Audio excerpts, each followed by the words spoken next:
Ayan, nahuli na talaga si, by Lourdes. Mga madam, good morning. Basahin mo nga yan. Kamo, dakpo na mo, kay naa mo, warrant of arrest for usurpation of authority under Article 177 of the RPC. Una ikaw, Madam By Lourdes, naapod ka another warrant for unjust vexation. Itong unjust vexation and yung usurpation of authority, tag-issue ni Acting Presiding Judge Maureen Chua.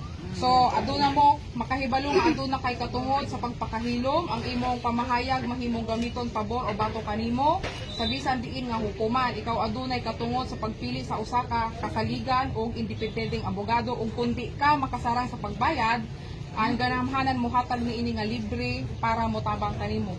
Na kasabot ba tanan? Mutabang? Didakop na, mutabang? Mutabang? Didakop na, mutabang? Nakasabot siguro ma'am sa Bisaya, no? O, sige ma'am. Kaya mo abogado.